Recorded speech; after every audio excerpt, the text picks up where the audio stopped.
শ্ৰী ৩০০ৰ পৰা ১২০৬লৈ ভাৰতৰ ইতিহাসৰ ১৩ নম্বৰ ইউনিটৰ দ্বিতীয় অংশ অৰ্থাৎ প্ৰথম অংশটো ভূমি ৰাজহ প্ৰণালী আৰু কৃষি সম্পৰ্কৰ খ্ৰীষ্টপূৰ্ব খ্ৰীষ্টাব্দ ৭০০ পৰা ১২০০ আমি ইতিমধ্যে আলোচনা কৰিছোঁ। এতিয়া পৰৱৰ্তী সময়ত বাকী থকা অংশখিনি আমি দ্বিতীয় অংশ হিচাপে আজি আলোচনা কৰিম। তো সেইখিনি আমি আলোচনা কৰিবলৈ যাওঁতে আমি অকণমান যিহেতু পিছৰ অংশ আলোচনা কৰিব গৈছোঁ, আমি অকণমান উদ্দেশ্যখিনি আকৌ এবাৰ আলোচনা কৰিব লাগিব চমুকৈ। তো আমি বিশেষকৈ প্ৰাৰম্ভিক মধ্যযুগৰ ভাৰতত ৭০০ পৰা ১২০০ চনৰ ভিতৰত ভূমি ৰাজহ আৰু কৃষি ইতিমধ্যে এইখিনি কথা আমাৰ আলোচনা হৈছে, তথাপিতো আমি পুনৰাই অকণমান আলোচনা কৰিবলৈ লাগিব। ভূমি উন্নয়ন প্ৰণালীৰ লক্ষ্য, কাৰ্যক্ৰম আৰু সম্প্ৰসাৰণ, ভূমিৰ অধিকাৰৰ বিকাশ আৰু প্ৰকৃতি, ৰাজহ প্ৰণালী আৰু ৰাজ্যিক কৃষক, জমিদাৰ আৰু গাঁৱৰ ভূমিকা, ভাৰতীয় উপমহাদেশত কৃষি উন্নয়ন, কেনেধৰণে কৃষি উন্নয়ন হৈছিল ভাৰতীয় উপমহাদেশত, বিভিন্ন কৃষিৰ বসতি চৰিত্ৰ আৰু কাৰ্য, তো কৃষিৰ বসতি লগতে তাৰ কেৰেক্টাৰ, তাৰ কাৰ্য বিষয়ে আমি জানিব পাৰিম আৰু প্ৰাৰম্ভিক মধ্যযুগীয় কৃষি অৰ্থনীতিৰ বিশেষত্বসমূহৰ বিষয়ে আমি জানিব পাৰিম। তাৰপিছতে এটা চমু পৰিচয় আমাৰ প্ৰয়োজন হ'ব। তো সমসাময়িক আমাৰ যিবিলাক হিষ্টৰী অভিযোগ আমাৰ হিষ্টৰী লিখা হয় বা ৰেকৰ্ড কৰা হয়, তাত আমাৰ ইতিহাসত আমি দুটা পৰ্যায়ত আমি পাম। তো ভূমি ৰাজহ আৰু কৃষিভূমি নিজ স্তৰৰ উপস্থাপন কৰি ইয়াতে প্ৰাথমিক ভাৰতৰ ইতিহাসত সমৃদ্ধ যুগ হিচাপে কল্পনা কৰা হৈছিল আৰু সেই সময়ত বাণিজ্য বিস্তাৰ হৈছিলে বা নগৰীয় কেন্দ্ৰ স্থাপন হৈছিলে বা ভূমিৰ ক্ষেত্ৰত তাৰ ডিষ্ট্ৰিবিউশ্যনৰ ক্ষেত্ৰত কম অসম বিতৰণ আছিলে, তাৰপিছতে সাম্প্ৰদায়িক ভূমিৰ মালিকানা আছিলে ইত্যাদি ইত্যাদিবিলাক। গুপ্ত পিছৰ কালত কি হ'ল, এইবিলাক গৈ পেলাই শাস্ত্ৰীয় যুগত সামন্তবাদ হিচাপে কল্পনা কৰা হ'ল বা চিহ্নিত কৰা হ'ল আৰু তাত কিছুমান পৰিৱৰ্তন আমি দেখিবলৈ পালোঁ যে পৰৱৰ্তী পৰিৱৰ্তনৰ দ্বাৰা স্থানীয় ৰাজ্য গঠন কৰা হ'ল বা গ্ৰাম্য অৰ্থনীতি বা কৃষি সম্প্ৰসাৰণ জনজাতিসকলৰ কৃষিকৰণ, বাণিজ্য আৰু নগৰ কেন্দ্ৰ লাহে লাহে হ্ৰাস পাবলৈ ধৰিলে। ভূমিৰ বিতৰণৰ ক্ষেত্ৰতো আগৰ তুলনাত ইয়াত অসমৰ বিতৰণ আৰম্ভ হ'ল বা আঞ্চলিক কৃষিৰ গাঁথনি আৰম্ভ হ'ল, কৃষিগত ভূমিৰ মালিকীস্বত্ববিলাক আহি গ'ল ইয়াতে। ঠিক তেনেকৈ প্ৰাৰম্ভিক মধ্যযুগত কৃষকৰ কাৰ্যকলাপৰ একত্ৰীকৰণৰ সৈতে আৰম্ভ হৈছিল আৰু ব্ৰাহ্মণীয় আদৰ্শ তাত স্থান পাইছিলে আৰু বিভিন্ন ধৰণে তাত অনুপ্ৰাণিত হৈছিলে ৰাজ্যবিলাক। তাৰপিছত আমি ৭০০ পৰা ১২০০ চনৰ ভিতৰত যিটো এটা গতিশীলতা এটা সময় আছিলে ভূমিৰ ক্ষেত্ৰত বা ৰাজহৰ গুৰুত্বপূৰ্ণ পৰিৱৰ্তন আমি দেখিবলৈ পাইছিলোঁ বা ভাৰতীয় ৰাজনীতি পৰিৱৰ্তন আৰু সম্প্ৰসাৰণৰ ফলত কৃষিকাৰ্য বা অৰ্থনীতি আৰু সংস্কৃতি যাক আমি আন্তঃসম্পৰ্কিত হিচাপে অধ্যয়ন কৰিব পাৰোঁ আমি বা প্ৰাক মুছলিম সময়ত কিন্তু ভাৰততকৈ কৃষি অঞ্চলত গঠনৰ তাৰ উচ্চ স্তৰৰ আমি বিৱৰণ পাওঁ, তাত জটিলতা স্পৰ্শ বিভিন্ন ধৰণৰ জটিলতা স্পৰ্শ কৰিছিল আৰু ৰাজনৈতিকভাৱে প্ৰাৰম্ভিক মধ্যযুগীয় সময়ছোৱাত ইজনে সিজনৰ লগত যেতিয়া যুঁজ বাখৰ কৰিবলগীয়া হৈছিল তেতিয়াহ'লে আৰু এটা আঞ্চলিক শক্তিৰ এটা অন্য শক্তিৰ তাত জন্ম হৈছিল বা সৃষ্টি হৈছিলে। ঠিক এক দীৰ্ঘম্যাদী শক্তিৰ অনুপস্থিতি যিহেতু আছিলে, দীৰ্ঘম্যাদী শক্তি এটা নাছিলে, গতিকে ৰাজনীতিত তাত কিছুমান বিফলতা বা অস্থিৰতাই দেখা দিছিলে সেই সময়ত। আৰু যদি আমি ইতিবাচকভাৱে চাব যাওঁ, সৰু ৰাজ্যবোৰৰ ৰাজ্যস্থানীয় সম্পদৰ আধাৰ ব্যৱহাৰ কৰিবলৈ একোটা এলেকাত কৰ্তৃত্ব আগবঢ়াই আনিছিল আৰু কৃষকৰ বসতি মুখ্য আৰু ডাঙৰ ৰাজ্য প্ৰণালীৰ ইজনে সিজনৰ সৈতে এটা যোগাযোগ স্থাপন কৰিছিলে। আৰু ৬৮০ পৰা ভূমি অনুদানৰ বৰ্ধিত সংখ্যা ইয়াৰ বাবে এটা মাধ্যম হৈ পৰিছিল আৰু কৰ্মশক্তি অৰ্থনৰ তাত বিকাশিত ভাৱে এটা সম্প্ৰসাৰণ হৈছিলে আৰু কেইবাজনো মাৰ্ক্সবাদী বুৰঞ্জীবিদে আৰ্থসামাজিক আৰু ৰাজনৈতিক ক্ষেত্ৰত যথেষ্ট পৰিৱৰ্তনৰ ওপৰত তেওঁলোকে গুৰুত্ব আৰোপ কৰিছিলে আৰু ভূমিৰ ক্ষেত্ৰত তেওঁলোকে এই ধৰণৰ মত আগবঢ়াইছিলে। অৰ্থাৎ ভূমি ৰাজহৰ বৈপ্লৱিক পৰিৱৰ্তন প্ৰণালী আৰু মঞ্চিত কৃষিক ভাৰতীয় সামন্তবাদৰ এটা আৰম্ভণি বুলি কোৱা হৈছিল আৰু ঠিক সেই সময়তে ভাৰতৰ এটা সামন্তবাদী ফিউডালিজম চিষ্টেমৰ আৰম্ভ হোৱা বুলি কোৱা হৈছিল আৰু তাৰ পৰা এটা ভূমি প্ৰণালীৰ এটা বৈপ্লৱিক এটা পৰিৱৰ্তন হৈছিল ৰাজহৰ ক্ষেত্ৰত বা ভূমিৰ ক্ষেত্ৰত, যিটো ভূমিৰ ওপৰতে ৰাজহ নিৰ্ভৰ কৰে। তো সেইখিনি সময়তে ৭০০ খ্ৰীষ্টাব্দত এটা বৈপ্লৱিক পৰিৱৰ্তন হোৱা বুলি কোৱা হৈছে আৰু সেইখিনি সময়তে ভাৰতত সামন্তবাদৰ আৰম্ভণি হোৱা বুলি কোৱা হৈছে।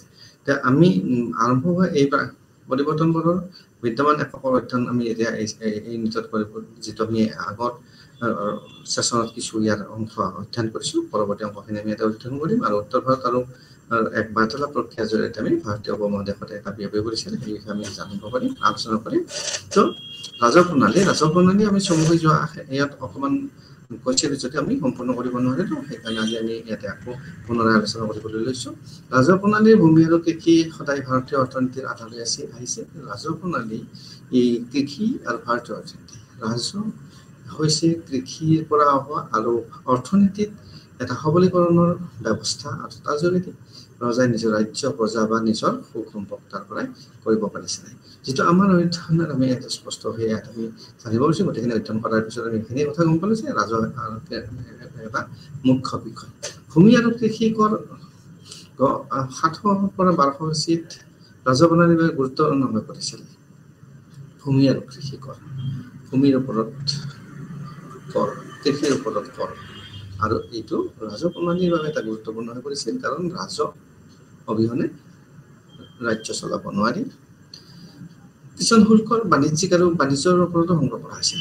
শুল্ক কিছুমান ট্ৰেড এণ্ড কমাৰ্চ সতো বিভিন্ন ধৰণে তেওঁলোকে আৰোপ কৰিছিল আৰু তাৰ পৰা লাভ কৰিছিল সামন্ততান্ত্ৰিক অৰ্থনীতিৰ বাবে ৰাজহ প্ৰণালীটো যথেষ্ট ভাল হেঁচা আছিল যথেষ্ট এটা প্ৰভাৱ আছিলে অতিৰিক্তখিনি বিভিন্ন পদ্ধতিৰে আহৰণ কৰাইছিল আৰু যদি টেক্স কিবা কাৰণে লাগিছিলে তেতিয়াহ'লে তাক বিভিন্ন উপায় বিভিন্ন পদ্ধতিৰে আহৰণ কৰাৰ ব্যৱস্থা কৰা হৈছিল অৰ্থাৎ কৰ বিভিন্ন প্ৰকাৰে কৃষকৰ পৰা বা ভূমিৰ পৰা আহৰণ কৰিছিল তো অৰ্থনৈতিক বল প্ৰয়োগ এটা সুস্পষ্ট পদ্ধতি আছিল অৰ্থনৈতিক বল প্ৰয়োগ আৰু আমি ধৰিব পাৰো প্ৰাৰম্ভিক মধ্যযুগীয় সামন্ততান্ত্ৰিক অৰ্থনীতিৰ দুজন সংগ্ৰাম আমি ইয়াত দুজনকে সংগ্ৰহ কৰা হিচাপে আমি পাব পাৰো যে মধ্যযুগীয় সামন্ততান্ত্ৰিক অৰ্থনীতিত দুজন সংগ্ৰাহক আছিল অৰ্থাৎ ৰজা আৰু সামন্ত প্ৰভু ৰজা আছিল আৰু অধীনত যিবিলাক সামন্ত প্ৰভু আছিল তেওঁলোকে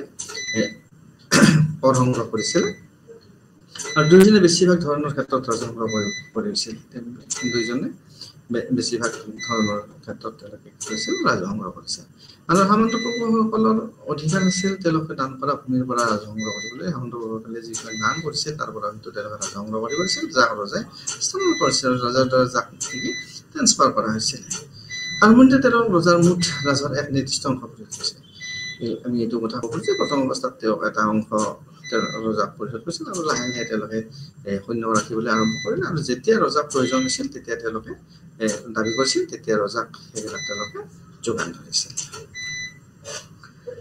তাৰপিছত আমি ৰাজ্য সেই সময়ত ৰাজ্য কেনেকুৱা আছিল ৰাজ্য কেনেকৈ চলিছিল কি ধৰণে হৈছিল আমি সেই বিষয়ে আমি ইয়াৰ পৰা জানিব পাৰিম সম্প্ৰসাৰণৰ সংগ্ৰামৰ যুগ ৰাজ্যখনে সচেতনভাৱে পৰিৱৰ্তিত চাহিদা পূৰণ কৰিবলৈ উপাৰ্জন বৃদ্ধি কৰিবলৈ চেষ্টা কৰিছে উপাৰ্জন ৰাজ্যখনৰ উপাৰ্জন খুব এটা ডাঙৰ বিষয় আছিল আৰু তাৰ সম্প্ৰসাৰণ এক্সপানশ্যন বা এটা সংগ্ৰামৰ কথা আহিছে তাত টিকি থাকিব বা বৰ্তি থাকিবৰ কাৰণে ষ্ট্ৰাগল কৰিবলগীয়া হৈছে আৰু বিভিন্ন ধৰণে তাত উপাৰ্জন কৰিবলৈ চেষ্টা কৰা হৈছিল সেই সময়ত ৰাজ্যখন বৰ্তাই ৰাখিবলৈ কৰ ৰেহাই নীতি এইটো অত্যাৱশ্যক হৈ পৰিছিল যে এইটো ব্ৰহ্মদেৱ আৰু দেৱতাসকলক কৰ্ম কৰা হৈছিল তদুপৰি ৰজাক দান কৰা ভূমিৰ পৰা ৰাজহ সংগ্ৰহ কৰিবলৈ অনুমতি দিয়া হোৱা নাছিল যেতিয়া তাত এটা কথা আহিছিলে যে the king was not allowed to collect revenue from the donated lands ৰজাই যিবিলাক দান ডনেট কৰিছিল তাৰ পৰা কিন্তু কৰ সংগ্ৰহ কৰিবলৈ দিয়া হোৱা নাছিল অভিপূৰ্ণ পৰিমাণত কৃষি সম্প্ৰসাৰণ হৈছিল সেই সময়ত আৰু তুলনাভাৱে তাৰ বিভিন্ন যিবিলাক অঞ্চলত চোৱা নাছিল সেইবিলাক অঞ্চলতো তেওঁলোকৰ লাহে লাহে সম্প্ৰসাৰণ হ'বলৈ ধৰিছিলে আৰু খেতি নকৰা বা অস্থিৰ কিছুমান অঞ্চল আছিল তো সেইবিলাকতো অতিৰিক্ত সংগ্ৰহৰ জৰিয়তে ৰাজ্যই উপাৰ্জন বৃদ্ধি কৰিবলৈ যত্ন কৰিছিল লাহে লাহে তেওঁলোকৰ এক্সপানশ্যন আছিল ষ্ট্ৰাগল আহিছিল বিভিন্ন দিশত নতুন দিশত কেনেধৰণে কি প্ৰকাৰে কৰ সংগ্ৰহ কৰিব পৰা যায় তেনেধৰণৰ প্ৰচেষ্টা অব্যাহত ৰখা হৈছিল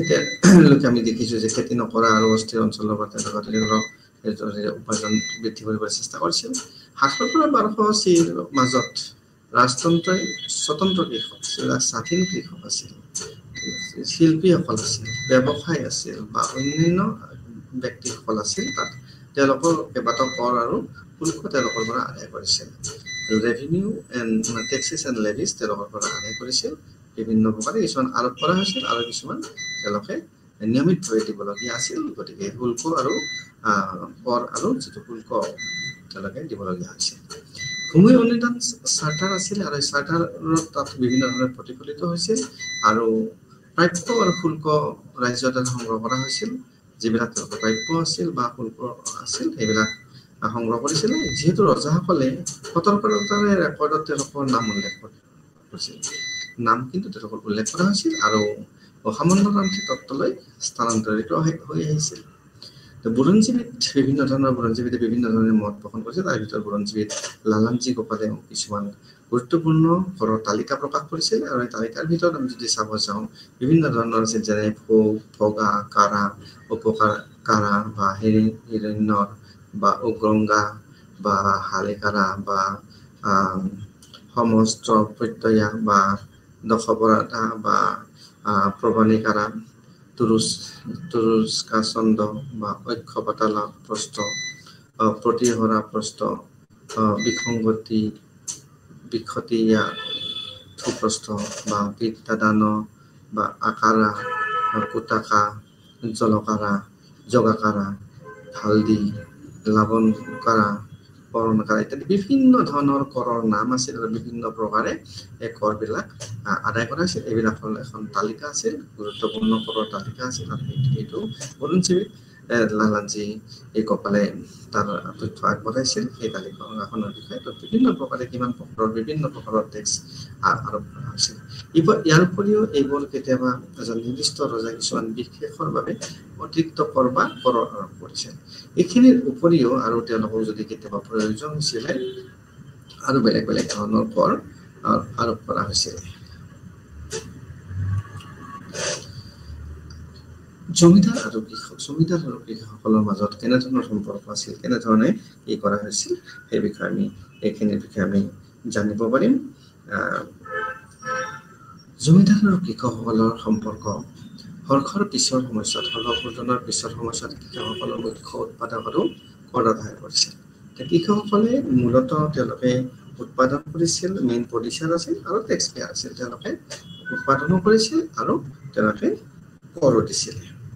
মধ্যযুগীয় ভাৰতৰ প্ৰাৰম্ভিক কৃষকসকলৰ যিটো ক্ৰমান্বয়ে বৰ্ধিত হৈ থকাৰ সন্মুখীন হৈছিল, তেওঁলোকৰ কৰ বা ভাড়াৰ বোজা তেওঁলোকৰ লাহে লাহে বাঢ়ি গৈ আছিলে আৰু ৰজাসকলে সামন্তসকলৰ সকলো কৰ সংগ্ৰহ কৰাৰ উৎকৃষ্ট অধিকাৰ প্ৰদান কৰিছিল।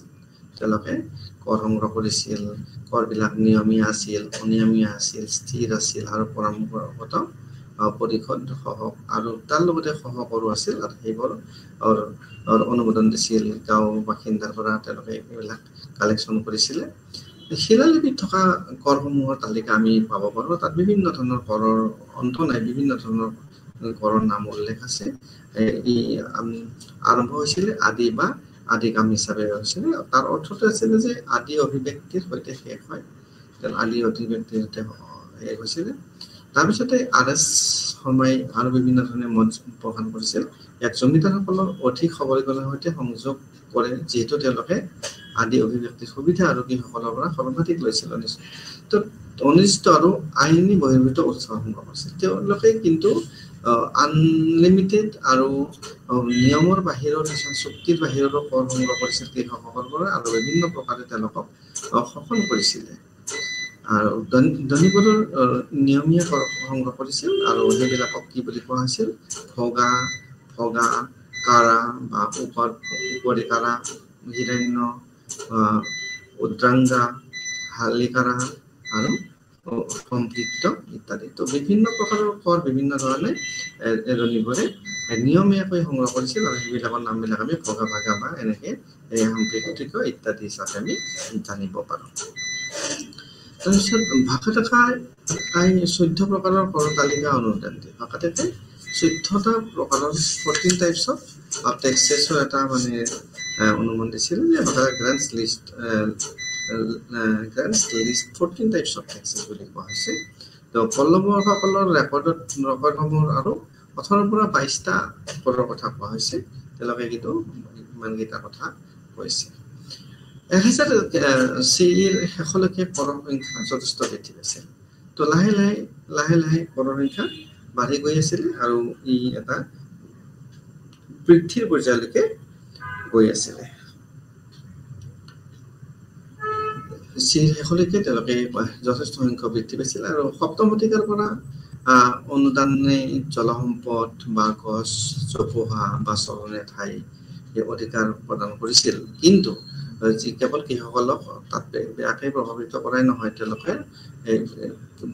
তেওঁলোকৰ পৰা বিভিন্ন ধৰণে কৰৰ সংগ্ৰহ কৰিছিলে আৰু এইবিলাকৰ পৰা জলজ সম্পদ বা গছ জোপোৱা বা চৰণ ঠাইৰ পৰা কৰ দিব লাগিছিল কিন্তু এইবিলাক আগতে এইবিলাক দিবলগীয়া নাছিল তো কৃষকসকলৰ ওপৰত নিশ্চয়কৈ ইয়াৰ বিভিন্ন ধৰণে প্ৰভাৱ পৰিছিলে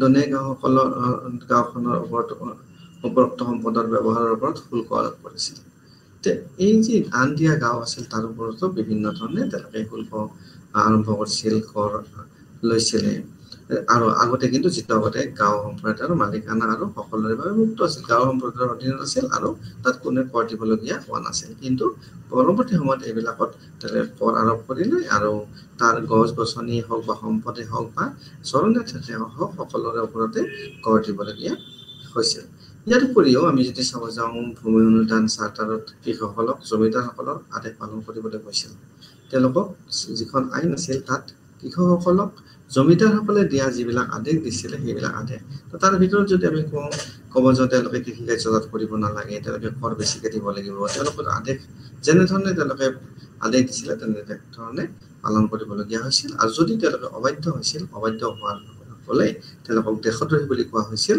আৰু দেশদ্ৰোহী সমান বুলি তেওঁলোকক গণ্য কৰা হৈছিল আৰু সেই দেশদ্ৰোহীখিনিক এটা তেওঁলোকে নামেৰে নামাকৰণ কৰিছিল মহাদ্ৰোহ বুলি কৈছিল মহাদ্ৰোহ গতিকে তাৰ কাৰণে তেওঁলোকে বিভিন্ন শাস্তিৰ সন্মুখীন হ'বলৈ হৈছিল গতিকে জমিদাৰসকলৰ আদেশ পালন কৰিবলৈ তেওঁলোকে আইনমতে বাধ্য আছিল আৰু সেই মতে তেওঁলোকে যদি কৰ কাটল আদায় কৰিব বিচাৰিছিল তেওঁলোকক কৃষকসকলে দিবলৈ বাধ্য আছিল আনকি তেওঁলোকে ইয়াৰ উপৰিও আনকি তেওঁলোকে এনেকুৱা এটা ব্যৱস্থা ৰাখিছিলে যে বলপূৰ্বক তেওঁলোকে শ্ৰমিক আহৰণ কৰাৰ অধিকাৰ লাভ কৰিছিল তো এই মধ্যযুগত ভাৰতত এইটো এটা নিয়মীয়া ব্যৱস্থা হৈ পৰিছিল আৰু তেওঁলোকে শ্ৰমিকসকল বলপূৰ্বকভাৱে তেওঁলোকে লৈ লৈছিল কৃষকসকলৰ পৰা তেওঁলোকক শ্ৰমৰ প্ৰয়োজন হ'লে তেওঁলোকে বলপূৰ্বকভাৱে আহৰণ কৰা তেওঁলোকৰ অধিকাৰ তেওঁলোকে লাভ কৰিছিল ব্ৰাহ্মণৰ অন্যান্য ভূমি যেনে বিষয়া গাঁও কৰ্তৃপক্ষ আৰু কিছুমান আছিলে তাত তাৰপিছত আমি যদি চাব যাওঁ ভূমি অনুদানে ইয়াক অনুদানপ্ৰাপ্ত ব্যক্তিলৈ স্থানান্তৰ কৰিছিল ভূমি অনুদান দিয়াৰ লগে লগে নিশ্চিতভাৱে তেওঁলোকে গ্ৰাণ্ট দিব পৰা ব্যক্তিলৈ তেওঁলোকক স্থানান্তৰ কৰিছিল আৰু যিটো আগতে ৰাজ্যত এক বিশেষ এটা সময়ত সেইটো ৰাজ্যৰ বিশেষ অধিকাৰ আছিল কিন্তু পিছত এইবিলাক আনলৈ ব্যক্তিলৈ পৰিৱৰ্তিত হৈছিল কেৱল শিলালিপিত আমি যদি চাবলৈ যাওঁ 100ৰো অধিক বলপূৰ্বক শ্ৰম কৰা প্ৰসংগ আছিল তো তাত উল্লেখ আছে যে 100ৰো ওপৰত যে শ্ৰম বলপূৰ্বকভাৱে কৰিছিলে শ্ৰম দান কৰিবলগীয়া হৈছিলে তাৰ উল্লেখ পোৱা যায় এতিয়া আমি গাঁৱলৈকে আহোঁ গাঁও এটা খুব এটা ডাঙৰ ব্যৱস্থা আছিল আৰু এটা ডাঙৰ ইউনিট আছিল আৰু এটা ডাঙৰ চ'ৰ্চ আছিল সম্বল আছিল ৰেভিনিউ পোৱাৰ ক্ষেত্ৰত কৰ পোৱাৰ ক্ষেত্ৰত বা ৰাজহ পোৱাৰ ক্ষেত্ৰত ৰণবীৰ চক্ৰৱৰ্তীয়ে আলোকপাত কৰিছিল যে বৃহৎ সংখ্যক অনুদান মধ্যস্থতাৰীসকলৰ ফলত তেওঁলোকে লৈছিলে আৰু এই পৰিস্থিতিৰ কথা তেওঁলোকে মধ্যস্থতাকাৰী আৰু শাসক উভয় কৃষকসকলক শোষণ কৰিছিল ইয়াত এনেকুৱা এটা পৰিস্থিতি হৈছিল যে মধ্যস্থতাকাৰী আৰু সকলে বা শাসকসকলে মিলি কৃষকসকলক বিভিন্ন প্ৰকাৰে তেওঁলোকক শোষণ কৰিছিল তেওঁলোকৰ ওপৰত বিভিন্ন ধৰণৰ কৰ জাপি দিয়া হৈছিল তেওঁলোকক অনুদান দিয়া হৈছিল কিন্তু তেওঁলোকে তাৰ পৰা বিভিন্ন ধৰণে কৰ কাটল দিবলগীয়া হৈছিল আৰু সেই কথাখিনি আলোকপাত কৰিছিলে ৰণবীৰ চক্ৰৱৰ্তীয়ে ইয়াৰ ফলস্বৰূপে কৃষকসকলৰ স্বাৱলম্বী বা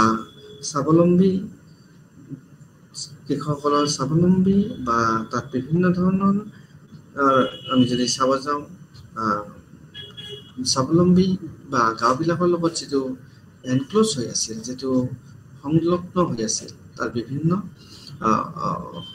গাঁৱৰ উদ্ভৱ হৈছিলে তাত আৰু তেওঁলোকে বিভিন্ন ধৰণে কাম কাজ কৰিবলৈ লৈছিল গাঁওখনৰ কৰ সংগ্ৰহৰ আটাইতকৈ নিম্ন একক আছিল ঠিকেই গাঁওখনৰ পৰা কৰ সংগ্ৰহ কৰা আটাইতকৈ নিম্ন একক আছে ঠিকেই কিন্তু এটা গুৰুত্বপূৰ্ণ একক আছিল কাৰণ তাৰ পৰা তেওঁলোকে এটা নিৰ্দিষ্ট পৰিমাণৰ নিৰ্দিষ্ট সময়ত তেওঁলোকে কৰ লাভ কৰিব পাৰিছিল গাঁওবোৰে ৰাজ্য আৰু প্ৰভুক সৰ্বাধিক ৰাজহ কৰিছিল তো গাঁওবিলাকে ৰজাই হওক বা প্ৰভু বুলি কোৱাৰ লগে আমি সামন্ত প্ৰভুসকলৰ কথা উল্লেখ কৰিব লাগিব তেওঁলোকক সৰ্বাধিক কৰ দিয়া বুলি কোৱা হৈছে ইয়াতে কৰম পৰিমাণটো এটা অতিৰিক্ত ডাঙৰ অংশৰ জৰিয়তে পৰিশোধ কৰা হৈছিল আৰু সেই কৰ হেডমেনে সংগ্ৰহ কৰিছিলে এজনৰ দায়িত্ব দিয়া হৈছিল আৰু তেওঁ সংগ্ৰহ কৰিছিল গাঁৱৰ মুৰব্বীয়ে এইটো বজা সকলো গাঁওবাসীৰ ওপৰত বিতৰণ কৰিছিল অৰ্থাৎ গাঁৱৰ মুৰব্বীজনে সকলোৰে ওপৰত আৰোপ কৰিছিল বা দিবলৈ কৈছিল বা তেওঁলোকক বাধ্য কৰাইছিল এনেদৰে উচ্চ আৰু কম উপাৰ্জন দুয়োজন কৃষকে পৰাই তেওঁলোকে বেছি উপাৰ্জন কৰা কৃষক আৰু কম উপাৰ্জন কৰা কৃষক আৰু বা ভাৰতীয়সকল যি আছিলে তেওঁলোকে ৰজা আৰু সামন্তৰ দ্বাৰা এটা ডাঙৰ কৰৰ বজা তেওঁলোকে দিবলগীয়া হৈছিল অগ্ৰহৰা এটাৰ পৰা কৰ ব্ৰহ্মাদেৱলৈকে আবণ্টন কৰা হৈছিল ব্ৰহ্মাদেৱ বা গাঁওসমূহ সাধাৰণতে সম্পূৰ্ণভাৱে কৰ বা দেও পৰিমাণৰ পৰা ৰেহাই দিয়া হৈছিল তেওঁলোকে কৰ দিব নালাগিছিলে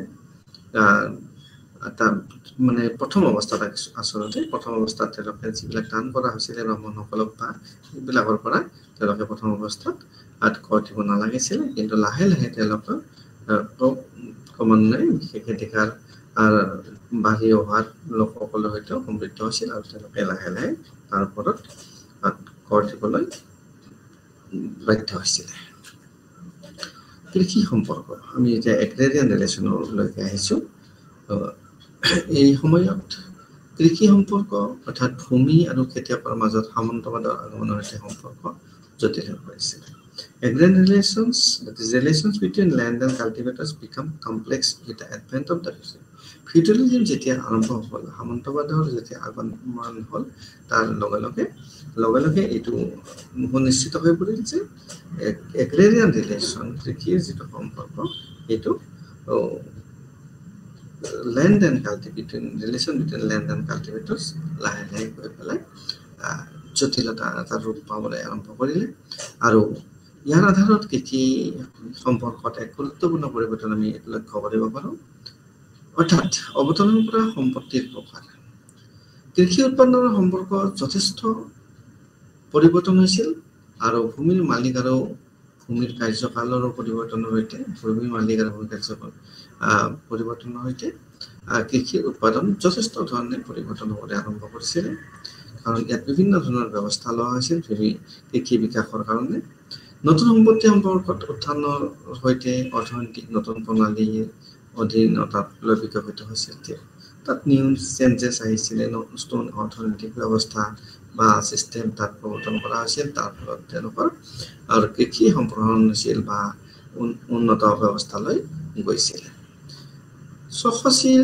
আগত সাহিত্যিক উৎসৱৰে উল্লেখ কৰিছিল যে খেতিয়কসকলৰ স্থিতি কাৰ্যকৰী চৰ্তাৱলীৰ পৰা প্ৰতিফলিত হয় তেওঁলোকৰ কাৰ্যকৰী চৰ্তাৱলীৰ মতে যেনেকে গহপতি বা কুটুম্বিকা বা মহতৰা ইত্যাদি এই চৰ্তাৱলীয়ে সম্ভৱতঃ কৃষকসকলৰ দ্বাৰা ভূমি ধাৰণৰ পৰামৰ্শ দিয়ে this affiliates focus more on the professions of peasants as dealer and less on their holdings তো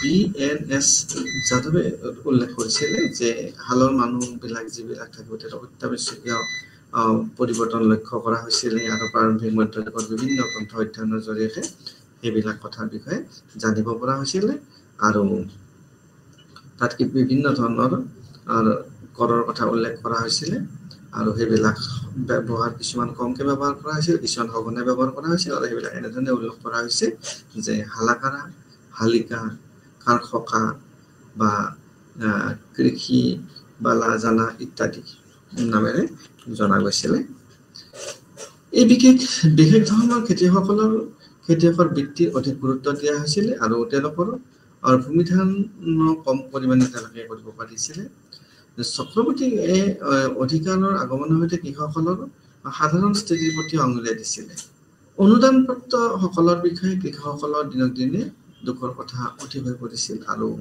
জমিদাৰসকলে ভূমি সম্পত্তিৰ গৰাকী আছিল আৰু বিকশিত হৈছিল। জমিদাৰসকলে কৃষকৰ পৰা বিভিন্ন ধৰণে কৰ কাটল আদায় কৰিছিল আৰু তেওঁলোকৰ ভূমি সম্পত্তিৰ গৰাকীটো নিশ্চিতভাৱে আছিলে আৰু তেওঁলোকৰ বিকাশো হৈছিল, উন্নতি হৈছিল, কাৰণ তেওঁলোকে এটা শকত অংশৰ এটা মতা অংশৰ তেওঁলোকে কৰ কাটল আদায় কৰিছিল আৰু নিজৰ অৱস্থা তেওঁলোকে উন্নত কৰিবলৈ সক্ষম হৈছিল। এটা নিৰ্দিষ্ট কৃষকে আন বসতি এইবোৰত মাটিৰ মালিক হৈছিল আৰু যিবিলাক দান উত্তৰাধিকাৰীয়ে বা ক্ৰয়ৰ ফলত নিজকে তেওঁলোকে তাত আমি এনেকুৱা এটা পৰিস্থিতি দেখিছোঁ যে তেওঁ হ্ৰাস হোৱাৰ পৰিস্থিতি আমি দেখিবলৈ পাওঁ ইয়াতে। এনেধৰণৰ ঘটনাৰ বাবে মালিক বা খেতিয়ক এখন গাঁৱৰ এজন প্ৰভু বা বিনয় ভাৰতীয় তুলনাত আছিলে। 700 পৰা 1200 চিট প্ৰতিটো কৃষক পৰিয়ালে উৎপাদনৰ আটাইতকৈ সৰু কিন্তু কেন্দ্ৰীয় একক গঠন কৰিছিল। তেওঁলোকে এটা কেন্দ্ৰীয় এটা চেন্ট্ৰেলাইজড ইউনিট এটা তেওঁলোকে গঠন কৰিছিল, যদিও এইবিলাক every peasant family constituted the smallest but central unit of production. চেন্ট্ৰেলি তেওঁলোকে উৎপাদন আৰম্ভ কৰিছিল, সৰুই হওক লাগিলে কেন্দ্ৰীভূতভাৱে তেওঁলোকে তেওঁলোকৰ উৎপাদন তেওঁলোকে আৰম্ভ কৰিছিল। কৃষকসকলৰ ওচৰত মাটি আছিল, নিশ্চিতভাৱে কৃষকসকলৰ ওচৰত মাটি থাকিবই বা কৃষকসকলৰ ওপৰত মাটি আছিল, কিন্তু তেওঁলোকে ভাড়া পৰিশোধ কৰিবলৈ সামন্তবৰ্তীসকলক নগদ ধন বা কাইন হিচাপে আৰু শ্ৰম পৰিশোধ কৰিছিল। তো আমি ইয়াতে এইটো কথা চাব লাগিব যে কৃষকসকলক কেনেধৰণে ব্যতিগ্ৰস্ত কৰা হৈছিল, কেনেধৰণে মালিক বুলি কৈছোঁ বা আমি সামন্ত প্ৰভু কথা বা ৰজাই হওক, বিভিন্ন ধৰণে তেওঁলোকৰ ওপৰত তেওঁলোকে কৃষিকাৰ্য কৰে, মাটি ব্যৱহাৰ কৰে, তাৰ ফলত তেওঁলোকে বিভিন্ন কৰ কাটল দিবলগীয়া হৈছিল। ভাড়া পৰিশোধ কৰিব লাগিছিলে বা সামন্তবোৰৰ তেওঁলোকে কৃষকসকলৰ এই মাটিৰ ব্যৱহাৰৰ ফলত তেওঁলোকে নগদ ধন দিবলগীয়া হৈছিল বা কাইন হিচাপে দিব লাগিছিলে, শ্ৰম তেওঁলোকে পৰিশোধ কৰিব লাগিছিলে। শ্ৰম পৰিশোধ এটা তেওঁলোকৰ ৰজাই আদায় কৰিছিল তেওঁলোকৰ পৰা আৰু তাৰ ফলত তেওঁলোকে বিভিন্ন ক্ষেত্ৰত কৃষিকাৰ্য সম্পাদন কৰিবলৈ অনুমতি পাইছিল। খেতিয়কসকলে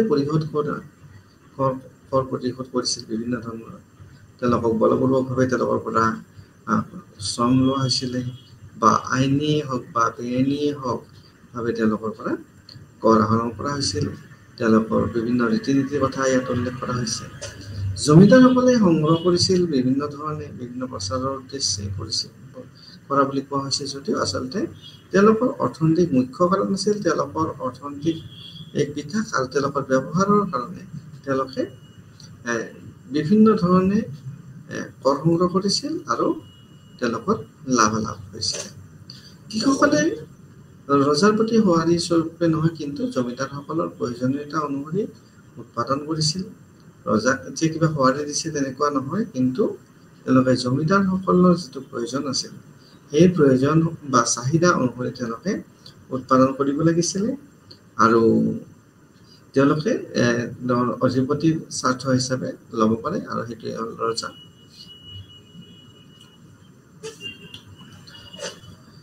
কৃষি সম্প্ৰসাৰণ, এগ্ৰেৰিয়ান এক্সপানশ্যন, কৃষি কেনেধৰণে সম্প্ৰসাৰণ হৈছিল, কৃষিত কেনেধৰণে কৃষিকাৰ্যত সম্প্ৰসাৰণ কৰিব লাগিলে, তাৰ মাটি উৰ্বৰ অনুৰ্বৰ বা ব্যৱহাৰ নোহোৱা ভাৰ্জিন লেণ্ড সকলোতে কৃষিকাৰ্য সম্পাদন কৰাৰ কথা আহিব।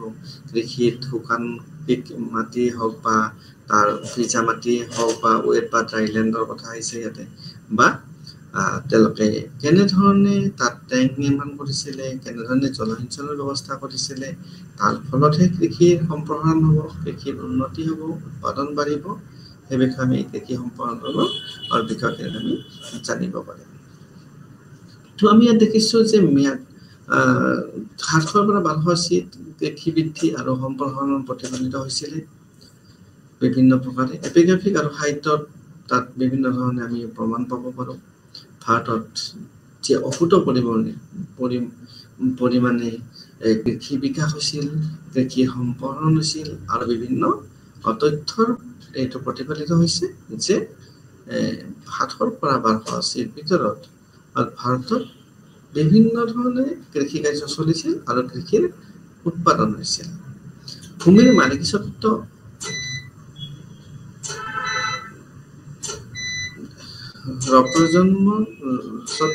প্ৰজন্ম জনজাতীয় বন্য আমি যাক হাৰিচিন বুলি কৈছো বা অনুৰ্বৰ উপকূলীয় আৰু ভূমি উন্নয়নৰ জৰিয়তে সীমান্ত ভূমি উন্নয়নৰ মুখ্য কাৰক ঘটিছিল। আৰু এই নতুন ক্ষেত্ৰত কৃষি আৰু অঞ্চলৰ পদক্ষেপ অনুসৰি কৃষি একত্ৰীকৰণ হৈছিল। কৃষি একত্ৰীকৰণ কৰা হৈছিল বিভিন্ন জনজাতীয় বা বন্য বা অনুৰ্বৰ উপকূলীয় বিভিন্ন প্ৰকাৰৰ ভূমি থাকিব পাৰে, বিভিন্ন ধৰণৰ ব্যৱস্থা থাকিব আৰু তাত ভূমিৰ মালিকীস্বত্ব আছিলে আৰু তাৰ পৰা তেওঁলোকে ভূমি অনুদান দিছিলে আৰু তাৰ পৰাই নতুন ক্ষেত্ৰত যিবিলাক কৃষি কাৰ্য নতুন অঞ্চলত আগবাঢ়িছিলে সেইবিলাক একত্ৰীকৰণ কৰা হৈছিল আৰু তাৰ পৰা ৰাজহ পাবলৈ সক্ষম হৈছিল। দক্ষিণ ভাৰতে ভিজাৰ পৰা শুকান অঞ্চললৈ কৃষি ক্ৰমান্বয়ে বিস্তাৰ কৰিছিল। যিটো ভিজা আৰু শুকানলৈ বুলি যদি কওঁ মানে ৱেট আৰু ড্ৰাই লেণ্ডৰ কথা আছে, তাত ৱেটৰ পৰা ড্ৰাই লেণ্ডলৈকে ক্ৰমান্বয়ে তেওঁলোকে বিস্তাৰিতভাৱে তেওঁলোকৰ কৃষি কাৰ্য গ্ৰেজুৱেলি তেওঁলোকে আগবঢ়াই লৈ গৈছিল ইটো অঞ্চলৰ পৰা সিটো অঞ্চললৈকে। আৰু সেইবিলাক আছিলে কাবেৰীৰ বদ্বীপ বা তাম্ৰপানীৰ ওপৰৰ অংশ, সেই অংশটো দেখুওৱা হৈছে যে সেইবিলাকতো ক্ৰমান্বয়ে কৃষি কাৰ্য সম্পাদন কৰা হৈছিল বা এক্সপানশ্যন কৰা হৈছিল, যাক আমি ৱেটৰ পৰা ড্ৰাইলেণ্ড বুলি আমি ক'ব পাৰোঁ। এইবিলাক অঞ্চলত কৃষি কাৰ্য সম্পাদন কৰা হৈছিল। তো প্ৰয়োজন দিনে দিনে বাঢ়ি গৈ আছিল আৰু এই যি বৰ্ধিত প্ৰয়োজন পূৰণ কৰিবৰ কাৰণে বা সম্পদৰ আহৰণ কৰিবলৈ ৰজা বা ৰাজকুমাৰ বা যিবিলাক তাত প্ৰধান আছিল আৰু তামিলৰ চৰকাৰী বিষয়াসকল আছিল বা নাডু বা উৰিষ্যা, অসম, অন্ধ্ৰ, তেলেংগানা, বেংগল, কৰ্ণাটক আৰু ৰাজস্থানত বিশেষ তেওঁলোকে পৃষ্ঠপোষকতা বৃদ্ধি কৰাৰ কাৰণে জলসিঞ্চনৰ উন্নতি সাধন কৰিছিল। তাত জলসিঞ্চনৰ সুবিধা ব্যৱস্থা কৰা হৈছিল, কাৰণ জলসিঞ্চন যদি কৃষি কাৰ্যত সম্পাদন কৰিব পৰা যায়, সেই সময়ত আধুনিক নাথাকিলেও প্ৰাকৃতিকভাৱে বিভিন্ন প্ৰকাৰে তেওঁলোকে কৃষি কাৰ্যত পানী যোগান ধৰিছিল আৰু তাৰ ফলত তাৰ পৰা উৎপাদন বৃদ্ধি হৈছিলে আৰু কৃষকসকলে তাৰ পৰা উৎসাহ লাভ কৰিছিল। আৰু এই বিভিন্ন ৰাজ্যত ইয়াতে নাম উল্লেখ কৰা হৈছে যে উৰিষ্যা বা অসমৰ কথা বিশেষকৈ তাত উল্লেখ কৰা হৈছে। আৰু ইয়াৰ পৰা তেতিয়া আমি অনুমান কৰিব পাৰোঁ যে ৭ৰ পৰা ১২০০ৰ ক্ষেত্ৰতো অসমতো কৃষি কাৰ্য সম্পাদন কৰা হৈছিল, অসমতো কৃষক আছিলে বা অসমৰো ভূমিৰ মালিকীস্বত্ব বা অসমৰো বিভিন্ন প্ৰকাৰে শাসন কাৰ্য চলাই হৈছিল আৰু কৃষি কাৰ্য সম্পাদন কৰা হৈছিল, উৎপাদন কৰাও হৈছিল। ঠিক তেনেকৈ অন্ধ্ৰপ্ৰদেশৰ কথা কোৱা হৈছে, তেলেংগানা বা বেংগল বা কৰ্ণাটক, ৰাজস্থানৰ কথা কোৱা হৈছে। তো বিভিন্ন ক্ষেত্ৰত জলসিঞ্চনৰ ব্যৱস্থা কৰি কৃষি উন্নতি সাধন কৰা হৈছিল, বিভিন্ন সুবিধা আগবঢ়োৱা হৈছিল কৃষকসকলে যাতে তাতে কৃষি কাৰ্য সুন্দৰভাৱে প্ৰয়োজন কৰিব পাৰে, উৎপাদন কৰিব পাৰে, কাৰণ জনসংখ্যাও বৃদ্ধি হৈছিলে আৰু প্ৰয়োজনো বাঢ়িছিলে। আৰু প্ৰয়োজন বঢ়াৰ লগে লগে বিভিন্ন প্ৰকাৰে তাত উৎপাদন আৰম্ভ বা চলাই নিয়া হৈছিল। কেঁচাধান ভেলুত উঠাতে কেৰালাৰ উন্নয়নৰ এটা বেলেগ ৰূপ এটা দেখুৱাইছিল। তেওঁ কৈছিলে যে য'ত মন্দিৰ নিগম বৃহৎ কৃষি কেন্দ্ৰ হিচাপে আত্মপ্ৰকাশ কৰিছিল। মন্দিৰেই হওক বা নিগমেই হওক, সেইবিলাকে কৃষিৰ উন্নয়নৰ ক্ষেত্ৰত যথেষ্ট চেষ্টা চলাইছিল, প্ৰচেষ্টা চলাইছিল। তেওঁলোকে বৃহৎ কৃষি কেন্দ্ৰ হিচাপে আত্মপ্ৰকাশ কৰিছিল আৰু কৃষি উন্নয়নৰ ক্ষেত্ৰত গুৰুত্ব আৰোপ কৰিছিল। বেচৰকাৰী ব্যক্তি আৰু গোটৰ পদক্ষেপ আৰম্ভ কৰাৰ ক্ষেত্ৰত আৰু জলসিঞ্চন প্ৰকল্পবোৰ বজাই ৰখাৰ ফলত ৰাজকীয় বা চৰকাৰী প্ৰচেষ্টা অধিক আছিল। তো আমি এইটোৱে ইয়াৰ পৰা জানিব পাৰোঁ যে বেচৰকাৰী ব্যক্তি বা গোট যিবিলাক আছে, তেওঁলোকে জলসিঞ্চনৰ ক্ষেত্ৰত বিভিন্ন প্ৰকল্প তেওঁ আৰম্ভ কৰিছিল আৰু সেই প্ৰকল্পবিলাক যাতে বৰ্তি থাকে, তাৰ পৰা যাতে উপকাৰ সাধন কৰিব পৰা যায়, কৃষি কাৰ্যত উপকাৰ পোৱা যায়, সেইটো ৰাজকীয় বা চৰকাৰী যিবিলাক প্ৰচেষ্টা আছিল তাত তুলনাত ব্যক্তিগত বা বেচৰকাৰী এই গোটবোৰে বেছি পদক্ষেপ লোৱা দেখিবলৈ পোৱা যায়। যাৰ ফলত কৃষিৰ বিশেষ উন্নয়ন সাধন হৈছিলে। জনকল্যাণ এনেধৰণৰ ব্যক্তিগত সৃষ্টি গুৰুত্বপূৰ্ণ কাৰ্য বৰ্ধিত সামাজিক প্ৰতীক হৈ পৰিছিল। তো তাৰ পৰাই জনকল্যাণৰ কথা আহিছে, যিটো ৱেলফেয়াৰৰ কথা আমি ক'ব পাৰোঁ। ৱেলফেয়াৰ আয় উৎপাদন বঢ়াৰ লগে লগে কষ্ট শাৰীৰিক শ্ৰম কমাৰ লগে লগে মানুহৰ জনকল্যাণৰ কথা পৰিস্ফুট হৈ পৰে। কাৰণ জনকল্যাণ এনে নহয়, জনকল্যাণ হ'বলৈ লাগিলে মানুহৰ আয় ইনকাম বা শাৰীৰিক মানসিক বা স্বাস্থ্যৰ উন্নতি সাধন হ'ব লাগিব, তেওঁলোকৰ আয় ইনকাম বাঢ়িব লাগিব, তেওঁলোকৰ অভাৱ পূৰণ হ'ব লাগিব, তেতিয়া আমি জনকল্যাণ হোৱা বুলি ক'ব পাৰোঁ। আৰু সেইটো কেতিয়া আগবাঢ়িছিল? কৃষি ক্ষেত্ৰত যেতিয়া বিভিন্ন ধৰণে বেচৰকাৰী ব্যক্তি বা গোটসকলে বিভিন্ন প্ৰকাৰে উন্নয়নৰ কাৰণে জলসিঞ্চনৰ ব্যৱস্থা কৰিছিল, আৰু ইয়ে সমাজৰ এটা গুৰুত্বপূৰ্ণ কাৰ্যবৰ্জিত স্থিতিত উপনীত কৰাইছিলে। কৃষিৰ প্ৰতি দিয়া মনোযোগ শাসক আৰু ভূমি হিতাধিকাৰীসকলৰ দ্বাৰা ভাল মাটি শস্যৰ জলসিঞ্চনৰ উন্নতি সুবিধা বিৱৰণ শিলালিপি আৰু সাহিত্যত দেখা যায়। শিলালিপি বিভিন্ন ধৰণৰ শিলালিপি শিলত লিখা বা সাহিত্যত লিখা বিভিন্ন সময়ত বিভিন্ন ধৰণে তাৰ লিখিত তথ্যৰ ওপৰত ভিত্তি কৰি যে কৃষকসকল বা ৰজাসকলে কৃষিৰ ওপৰত মনোনিৱেশ দিছিল, শাসকসকলে কৃষি উৎপাদনৰ ক্ষেত্ৰত মনোযোগ দিছিল, আৰু এই যিবিলাক ভূমিৰ লগত জড়িত হৈ আছে যিবিলাক হিতাধিকাৰী, তেওঁলোকে তাত হাল বা তাত শস্য কৰিছিলে, আৰু তাত বিভিন্ন প্ৰকাৰে জলসিঞ্চনৰ সুবিধা কৰাৰ তথ্য বা বিৱৰণ পোৱা যায়। তো লাহে লাহে এই নিৰ্ভৰশীলতা, বৰষুণৰ ওপৰত যিটো নিৰ্ভৰশীলতা, সেইটো লাহে লাহে কমিবলৈ ধৰিলে, আৰু তাৰ ফলত উৎপাদন বাঢ়িব ধৰিলে, জনসংখ্যাও বাঢ়িছে। তাৰ লগে লগে জনসংখ্যা বাঢ়িলেও তেওঁলোক কৃষিযোগ্য জনসংখ্যাৰ কথা কোৱা হৈছে, অৰ্থাৎ তেওঁলোক কৃষি কাৰ্য সম্পাদন কৰিয়ে তেওঁলোকৰ জীৱন নিৰ্বাহ কৰিব।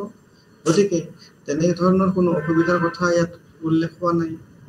উৎপাদন বাঢ়িব, জনসংখ্যা কৃষি কাৰ্য সম্পাদন কৰাৰ কাৰণে তাৰ বৃদ্ধিৰ কথা কোৱা হৈছে, আৰু বিভিন্ন স্থিৰ এলেকালৈকে তেওঁলোকে নিজৰ কৃষি কাৰ্য সম্পাদন কৰিব। বৰষুণৰ ওপৰত নিৰ্ভৰশীলতা কমিব, অৰ্থাৎ প্ৰাকৃতিকভাৱে বিভিন্ন প্ৰকাৰে জলসিঞ্চনৰ ব্যৱস্থা চৰকাৰী বেচৰকাৰীভাৱেই হওক তাত কৰা হৈছিলে, আৰু তাৰ ফলত উৎপাদন বৃদ্ধি হৈছিল আৰু কৃষিযোগ্য জনসংখ্যাৰো বৃদ্ধি হৈছিল। আৰু সৰ্বোপৰি আমি যদি চাব যাওঁ, ৰজাই হওক বা সামন্ত বাবুসকল হওক, তেওঁলোকৰ আৰ্থিক অৱস্থা উন্নত হৈছিল। শিলালিপিত উত্তৰ প্ৰদেশ, আৰাকাট্টা, উৰ্খাটাবাদ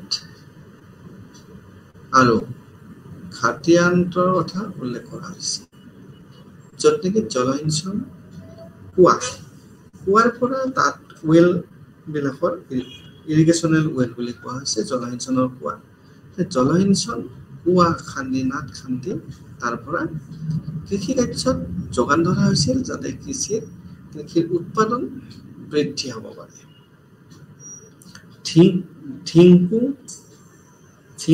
ধিংকুকো ৱেল বুলি কোৱা হৈছে। তাৰপিছতে আমি দেখিবলৈ পাম ৰাজস্থানৰ তাদাগা, টেংক আৰু খাল, টেংক আৰু তাদাগাৰ কথা কোৱা হৈছে। ৰাজস্থানত টেংক আৰু কেনেলছ ইন কৰ্ণাটকা। তো কৰ্ণাটকাত পানী যোগানৰ কাৰণে টেংক আৰু খাল বা যিটো আমি কেনেল বুলি কওঁ তাৰ ব্যৱস্থা আছিলে। ৰাজস্থানত তাদাগা ব্যৱস্থা আছিলে, বা আমি জলসিঞ্চনৰ ক্ষেত্ৰত কুঁৱা বা জলসিঞ্চনৰ কুঁৱা বিভিন্ন প্ৰকাৰে ব্যৱহাৰ কৰা হৈছিল কৃষি কাৰ্য উৎপাদনৰ কাৰণে। তামিলনাডুৰ ডেক্কানত নদী, ঘাট, কুঁৱা নামবিলাক বেলেগ বেলেগ জেগাত খাটা বুলি কৈছে, কুপা বুলি কোৱা হৈছে। বংগ আৰু কেৰালা, গুজৰাট ৱাপি, আৰু গ্ৰাম্য পৰিক্ষেত্ৰত যদি আমি চাওঁ চেনেলসমূহ পৰিস্থিতিগত পাৰ্থক্যৰ বাবে উপযুক্ত বসতি আৰু সুলভ জলসিঞ্চনৰ সুবিধা এই ভাৰতীয় উপমহাদেশত কৰা হৈছিল। অৰ্থাৎ কৃষি উন্নয়নৰ কাৰণে বিভিন্ন ধৰণৰ ব্যৱস্থা হাতত লোৱা হৈছিল আৰু তাৰ ফলত কৃষি উন্নতি সাধন হৈছিল। তাত বিভিন্ন প্ৰকাৰে পানী যোগান ধৰা হৈছিল। নামবিলাক বেলেগ বেলেগ হ'লেও বিভিন্ন প্ৰকাৰে য'ত যেনেকৈ সুবিধা হয়, নদী থকা অৱস্থাত নদীৰ পৰা, ঘাট থকা জেগাৰ পৰা বা কুঁৱাৰ পৰা তেনেধৰণে যোগান ধৰা হৈছিল। তাৰপিছত আমি যদি চাব যাওঁ ধৰণৰ আমি স্থানীয় স্তৰৰ বৈচিত্ৰ্যবোৰৰ যদি আমি অগ্ৰাধিকাৰত আঙুলিয়াই দিব পাৰোঁ, তেতিয়াহ'লে আমি এই চলা অধ্যয়নৰ শিলালিপিৰ পিছত আমি ইয়াৰ ভৌগোলিক বৈশিষ্ট্য অনুসৰি জলসিঞ্চনৰ সঁজুলি তাত বিভিন্ন ধৰণৰ জলসিঞ্চনৰ সঁজুলি ব্যৱহাৰ কৰা হৈছিল, সঁজুলি প্ৰস্তুত কৰা হৈছিল বা টেংকৰ আৰু খালৰ জলসিঞ্চন ব্যৱহাৰৰ তুলনাত কণ্ডুইটৰ ব্যৱহাৰ সীমিত আছিল বুলি কোৱা হৈছে। তো কেইবাজনো প্ৰাৰম্ভিক মধ্যযুগীয় ভাৰতীয় শাসকে বৃহৎ জলাশয়বোৰক নিৰ্মাণ কৰিছিল য'ত পানী ষ্টৰেজ হৈছিলে আৰু সেইবোৰৰ বিভিন্ন ধৰণে নামকৰণ কৰা হৈছিল। এই জলাশয়বোৰৰ পৰা পানী নিয়া হৈছিল আৰু সেই জলাশয়বোৰক বিভিন্ন ধৰণে নামকৰণ কৰা হৈছিল, যেনে সাগৰ, সমুদ্ৰ, বৰিথি, এইবিলাক নামেৰে নামকৰণ কৰা হৈছিল এই জলাশয়বোৰক। আৰু এইটোৱে মধ্যযুগীয় ভাৰতীয় শাসকসকলৰ কথা কোৱা হৈছে।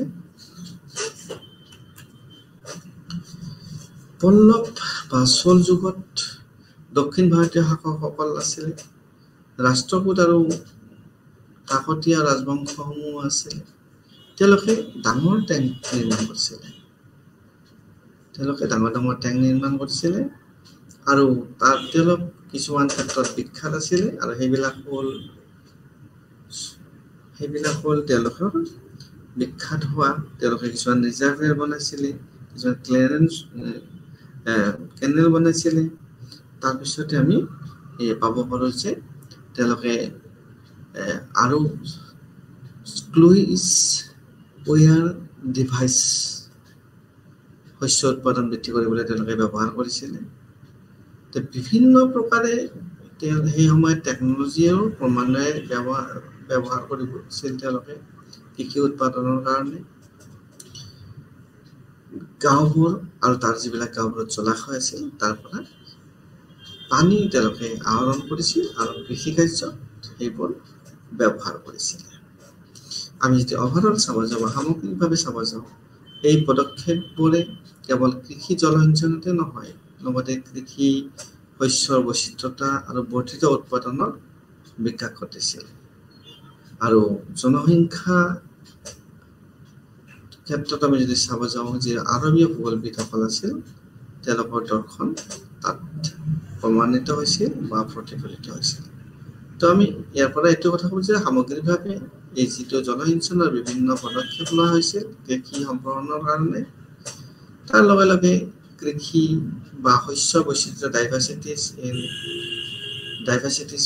আহিছিলে বা তাত বৰ্ধিত কৃষি উৎপাদন হৈছিলে বা বিকাশ হৈছিলে।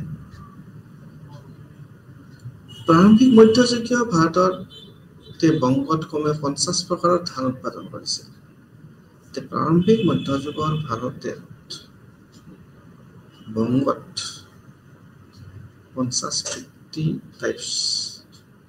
কথা কোৱা হৈছে। 50 টাইপছ অফ পেডি তাত উৎপাদন কৰিছিলে আৰু তাত আটাইতকৈ ব্যক্তিবিক্ৰমী গুণাগুণ থকা তেনেকৈ মছলা তাত উৎপাদন হৈছিলে আৰু মূলতঃ মালৱৰ অঞ্চলৰ পৰা জালুক উৎপাদন হৈছিলে। পেপাৰ বুলি কওঁ, জালুক, ব্লেক পেপাৰ বুলি কওঁ, জালুক উৎপাদন হৈছিলে তাৰ পৰা।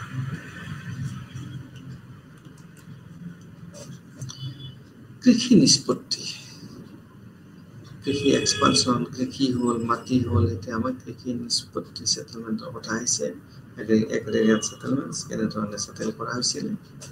বুৰঞ্জীবিদ পি. চাহুৱে জানিব পাৰিছিল যে 6ষ্ঠ শতিকাৰ পৰা এই বিস্তাৰ বৈদেশিক শাস্ত্ৰিক পুৰাণৰ ধাৰণা আৰু ভূমি অনুদানৰ ফলত কৃষিজাত লোক গঠন হৈছিল আৰু সমগ্ৰ ভাৰতৰ এলেকা আৰু উপ আঞ্চলিক স্তৰত তেওঁলোকে বসতি স্থাপন কৰিছিলে, যাৰ ফলত শাসন নিৰ্দিষ্ট ৰাজবংশৰ কৰ্তৃত্ব শক্তিশালী হৈছিলে, সামাজিক বৈচিত্ৰতা আহিছিলে আৰু অধিক বিস্তৃত ক্ষেত্ৰত তাত শৃংখলাবদ্ধ হৈছিলে আৰু তাৰ ফলত সাংস্কৃতিক একত্ৰীকৰণ হৈছিলে।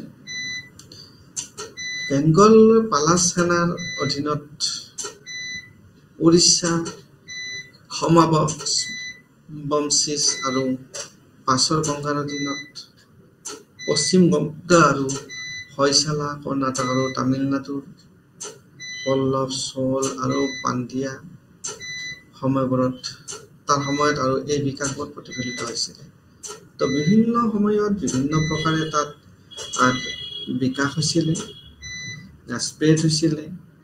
বৈদিক শাস্ত্ৰী পৌৰাণিক আইডিয়া, লেণ্ড গ্ৰেণ্ট কেনেকৈ তাত এগ্ৰিকালচাৰ ছেটেলমেণ্ট সেইবিলাক অঞ্চলত হৈছিলে, অঞ্চল বা চাব ৰিজনেল অঞ্চলত ভাৰতত।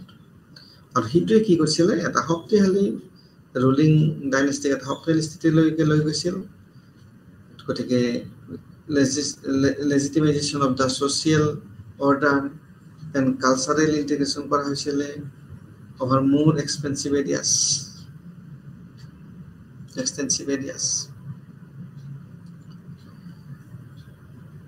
নৱম দশম শতিকাৰ পৰা এপিগ্ৰাফিক প্ৰমাণ বসতিৰ বৰ্ধিত ঘনত্ব আৰু কৃষিযোগ্য ভূমিৰ উচ্চ ব্যৱহাৰ দেখুওৱা হৈছিলে আৰু দান কৰা ভূমিৰ ওচৰত বসতি আৰু প্লটৰ তাত বিভিন্ন ধৰণে চিহ্নিত কৰা হৈছিল, তাত সীমা নিৰ্ধাৰণ কৰা হৈছিল, তাৰ মালিক স্পষ্ট কৰা হৈছিলে। নতুন গ্ৰাম্য বসতি স্থাপন সম্প্ৰসাৰণৰ ফলত জনজাতীয় আৰু যিবিলাক ভাৰ্জিন সীমা আছিলে তাত কৃষি ক্ষেত্ৰত হৈছিলে। তাৰ বিপৰীতে আগৰ জনজাতীয় জনপদবোৰে কৃষকলৈ ৰূপান্তৰিত হৈছিলে। উদাহৰণস্বৰূপে আমি যদি চাওঁ বংগৰ কথা ক'ব পাৰোঁ, বেংগলৰ কথা ক'ব পাৰোঁ।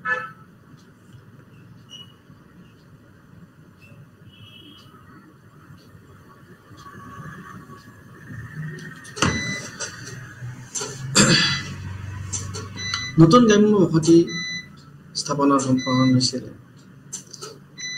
ইতিমধ্যে বসতি স্থাপন কৰা এলেকাবোৰত ইয়াৰ ঘনত্ব বৃদ্ধিও বুজাইছিল। নিশ্চিতভাৱে য'ত বসতি স্থাপন কৰিব তাত ঘনত্ব বাঢ়িব, জনসংখ্যা বাঢ়িব, মানৱ সংখ্যা বাঢ়িব আৰু এই বসতি স্থাপন কৰা এলেকাবিলাক নিশ্চয়কৈ উৰ্বৰ অঞ্চল হ'ব। কাৰণ প্ৰথমতে মানুহে পচন্দ কৰে উৰ্বৰ অঞ্চলত বসতি স্থাপন কৰে, কাৰণ তাৰ পৰা কৃষি কাৰ্য উৎপাদন কৰিবলৈ তেওঁলোকৰ সহজ, সুলভ আৰু ভাল উৎপাদন কৰিব পৰা যায়। গুপ্ত যুগৰ কিছুমান বংগৰ গাঁওসমূহৰ বতৰ বিপৰীতে আমি দেখিছোঁ যে গুপ্ত যুগত বংগৰ যিবিলাক গাঁও আছিল সেই গাঁওবিলাক একত্ৰিত আছিলে। তাৰ বিপৰীতে অসমৰ বিক্ষিপ্ত বসতি আমি দেখিবলৈ পাইছোঁ। স্কেটাৰ্ড আমি এটা বসতি দেখিবলৈ পাইছোঁ। তো বংগৰ গাঁওসমূহ এটা কোট হিচাপে, এটা ইউনিট হিচাপে তেওঁলোকে বসতি স্থাপন কৰিছিলে আৰু অসমৰ আমি তাৰ তুলনাত আমি দেখিবলৈ পালোঁ যে গুপ্তৰ পিছৰ পৰা গুপ্ত যুগৰ যিটো গাঁওসমূহৰ কথা কোৱা হৈছে, বিভিন্ন অঞ্চলৰ পৰিৱৰ্তন সময়ৰ লগে লগে তুলনা কৰিও বিভিন্ন বা আমি দেখিবলৈ পাইছোঁ যে বিভিন্ন অঞ্চলৰ বিভিন্ন পৰিৱৰ্তন হৈছে।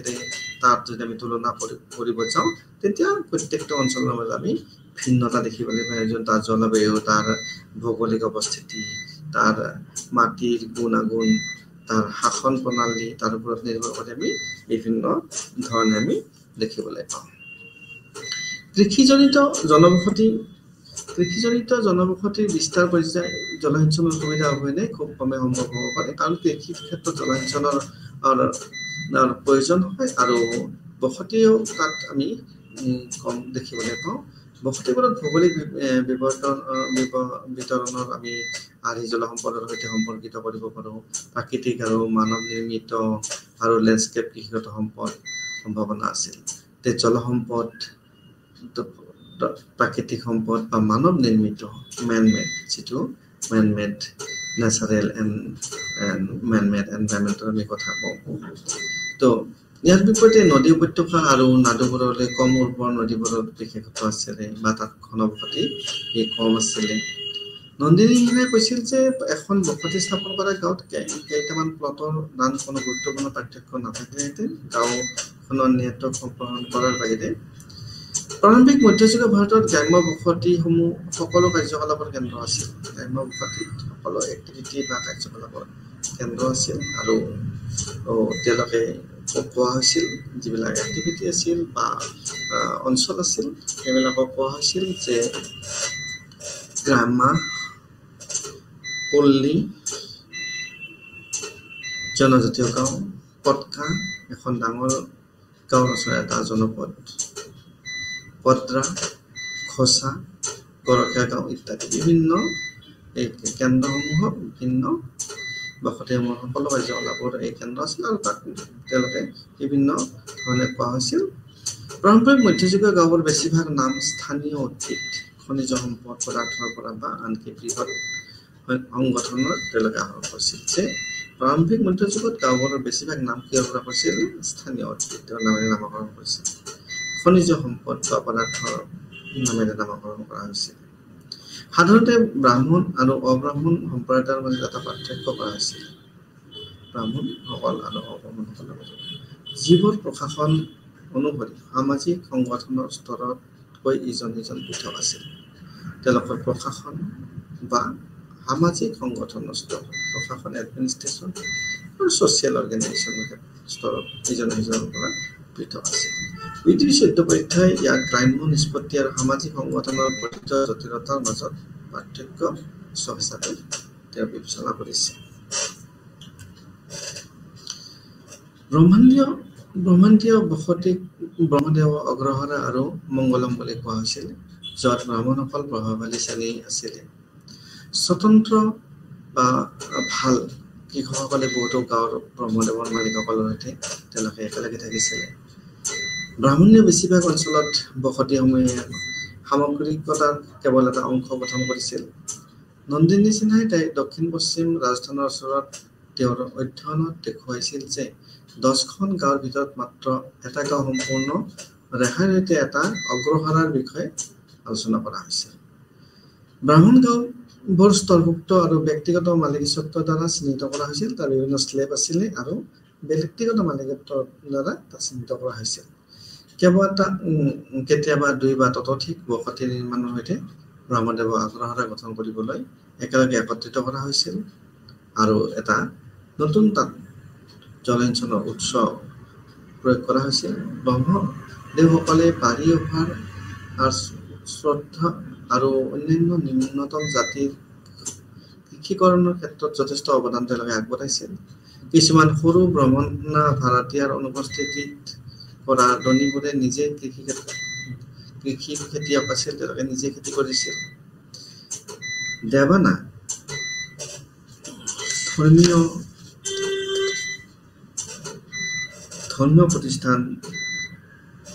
ধৰ্মীয় প্ৰতিষ্ঠানসমূহক ভূমি অনুদান ব্ৰাহ্মণীয় আৰু অব্ৰাহ্মণীয় দুয়োটাকে কৃষি বসতি আৰু একত্ৰীকৰণৰ কেন্দ্ৰ হিচাপে কাম কৰিছিল। তাৰপিছতে আমি মন্দিৰবোৰে ইয়াৰ মাটিৰ ভাড়াতীয়াসকলক লিজত দিছিল। তাৰ পৰা এটা শস্যত এক অংশ তেওঁলোকে আদায় কৰিছিল। মন্দিৰ আৰু মঠৰ ভূমি তত্বাৱধানত আছিল ব্ৰাহ্মণ অব্ৰাহ্মণ অভিজাতৰ হাতত। অব্ৰাহ্মণ বসতি মন্দিৰৰ কাৰ্যকৰী সমিতিৰ দ্বাৰা মন্দিৰৰ ভূমি পৰিচালনা কৰা হৈছিল।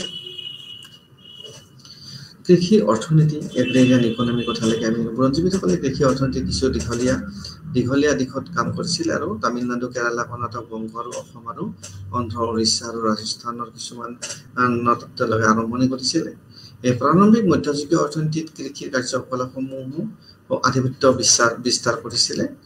ভূমি অনুদান প্ৰণালীয়ে কৃষিৰ ক্ষেত্ৰত অৰ্থনীতিক নিৰ্ভৰশীল কৰি তুলিছিল। অকৃষি খণ্ডৰ হ্ৰাস, বাণিজ্য, দীৰ্ঘ দূৰত্বৰ বাণিজ্য আৰু কাৰুশিল্পৰ দৰে কৃষি সম্প্ৰসাৰণ আৰু শস্য উৎপাদন বৃদ্ধি আৰু বিভিন্ন ক্ষেত্ৰত দুয়োটাতে 8ৰ পৰা 1200 চিট কৃষিৰ সমৃদ্ধি হৈছিলে।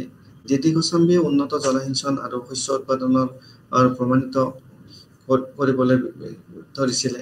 বৰ্ধিত কৃষি শস্য উৎপাদন অনশীলতাই ইয়াৰ আধাৰ প্ৰদান কৰিছিল। 7টা স্থানীয় মেলা আৰু নোডেল পইণ্টত উদ্ভৱ হৈছিলে। বিশেষকৈ প্ৰায় 10 শতিকাৰ পৰা যি সামগ্ৰীৰ বিনিময় আৰু বিতৰণ আৰু সৃষ্টিক উদ্দীপিত কৰিছিল বিভিন্ন আন্তঃ ভিলেজ নেটৱৰ্কৰ যোগেদি। কৃষকসকলেও কৃষিজীৱীৰ সৈতে সমৃদ্ধিশালী হ'ব লাগিছিল তেওঁলোকৰ বিকাশৰ সৈতে। কৃষকসকলে কৃষিৰ বিকাশৰ সৈতে সমৃদ্ধিশালী হৈছিলে তেওঁলোকে।